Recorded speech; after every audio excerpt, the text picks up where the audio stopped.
It was going to be a hard-fought game, probably come down to a play or two here or there. I thought Tulsa's a good football team. I think we're a good football team. We battled, but we did start out fast, and that's been a point of emphasis. So that was a positive. But we certainly had a long period of time where we just couldn't get much going offensively.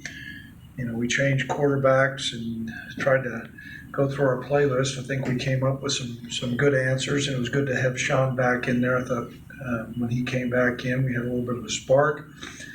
Certainly it was a physical game.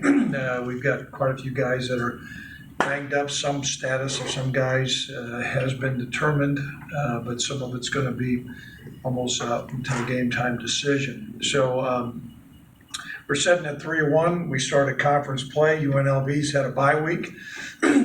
Coach Sanchez does a great job with their program. I know they came off I thought was really an excellent performance against Northwestern, and they came up a little bit short. But we're anticipating a great effort by our players, and hopefully, I really want to say thanks once again to all the Wyoming fans that showed up down in Tulsa. I thought we had a great contingent, and I know we've had great crowd support, and so hopefully we have another great home showing by our fans.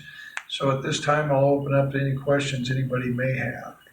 Yes. You have an update on Logan Harris, and then I saw some other Yeah. on the down. I think Logan Harris, unless something miraculously happens, he's going to be fine.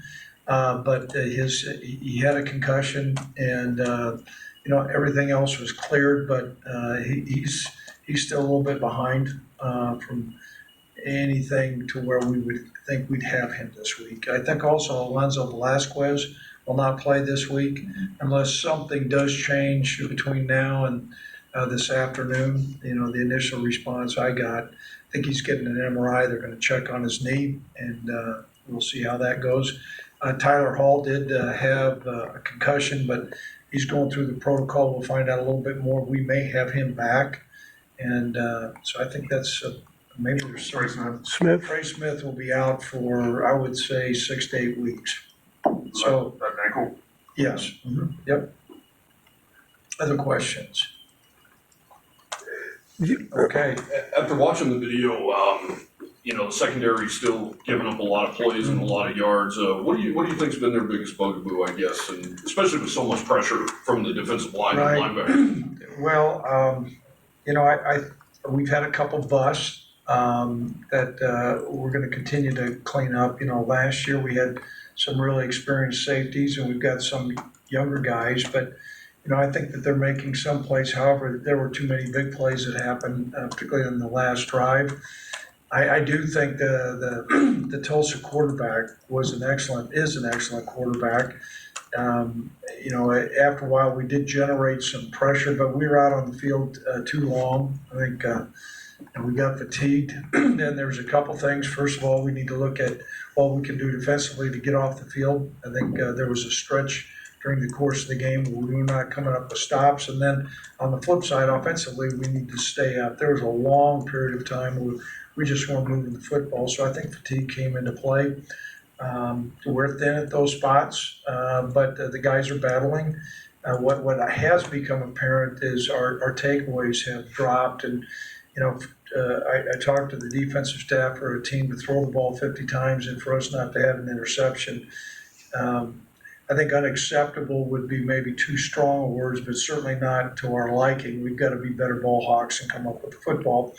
The quarterback, like I said, was good, but we need to come up with a couple more picks, and I think that'll have an impact on changing field position.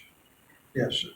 Sort of following up on that, you guys are top 5 nationally in sacks. So how do you balance, I guess, bringing the pressure with the risk on the back end if you don't get there sometimes? Some of it is the type of pressures that you dial up. There's all kinds of different pressures that you do have. What was encouraging was we were able to get into, our up package where you see a lot of guys up on the line of scrimmage and then doing a lot of different things, and that poses problems with offensive linemen and opposing quarterbacks. Thought during the course of this game we were able to get to that a lot more, but you get into, are you going to have a single high safety to protect the middle of the field, or you got to get into zero pressure. You got to get into bringing 5 and 3 man underneath and zone concept. So there's all those different things, and we weigh those things out before we call them. Yes. Coach, can you talk about what you're looking for on the right side of your offensive line? I mean, Logan and Alonso played a lot in their careers here. So what do you look for with guys stepping into those roles with Patrick and Frank? You know, Frank and Patrick are guys. Patrick has played more than Frank. You know, we've worked those guys in practice. We're going to need to get some consistency, movement at the line of scrimmage, and then we've got to be able to protect our quarterback too. And so, kind of a trifecta there. We feel confident with those guys. It's going to be their opportunity. Frank played quite a bit in the game, and so did Patrick. And so it's going to be their opportunity. One of the reasons why we try to build depth is for these times right now. Yes. Did you almost see a new offensive team when Sean re-entered the game? Did they almost have a different aspect to them or whatever, where they? You're dang right. That was a decision. There's very few. That was a decision I made. We needed to shake things up. I thought there was complacency, you know, you try different things, but there was a message sent. This is not all on our quarterback. If we're taking him out, that's a message to everybody. We better get our butt in gear. And you know, Sean didn't like being pulled out, and that's okay.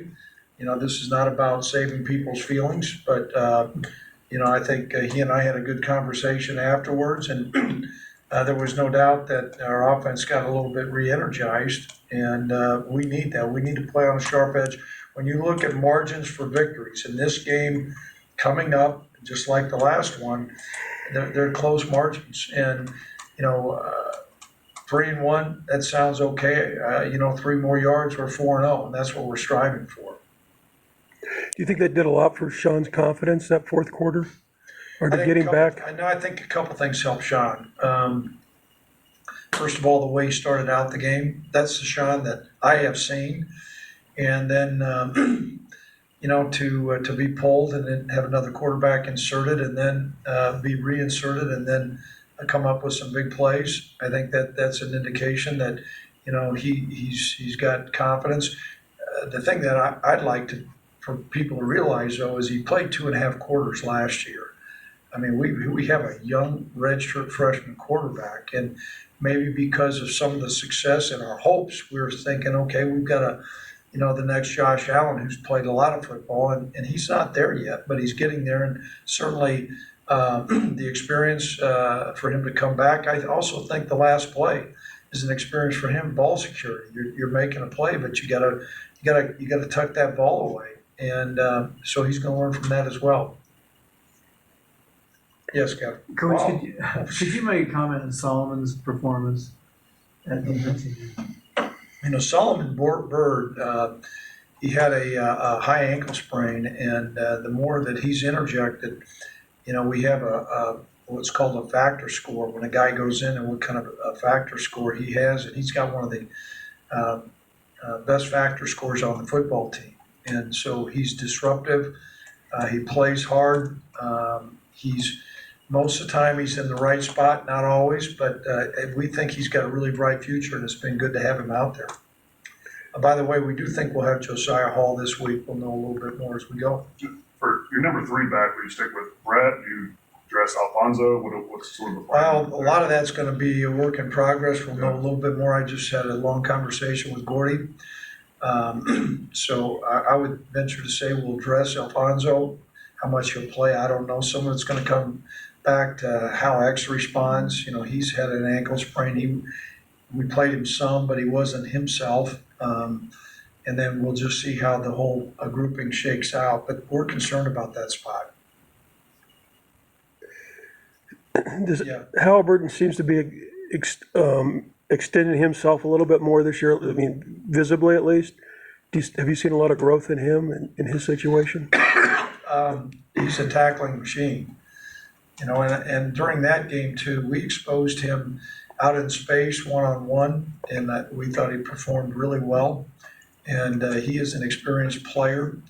Rome is inexperienced, but Halliburton is, and so it's been great to see him out there I don't know how many tackles he has down right now, but he's got a bunch, and he keeps on mixing it up out there. Now, he's banged up, but he keeps on practicing, and he'll be serviceable, more than serviceable this Saturday. Yes. Coach, the growth of Chad Muma has been pretty impressive. What have you seen out of that kid? Chad, first of all, he's very bright. He's been able to play both positions, Mike and Will, which is not easy. And so we've been able to insert him. He's been playing probably in the upper 20s per game, and when he sees something, he goes. He's not timid. He really makes a great effort to try to get to the football, and it's been good to have him out there. We think that the long-term outlook for him is really excellent. Yes, Dave. Because Armani Rogers, does he remind you at all of Kelly Bryant? This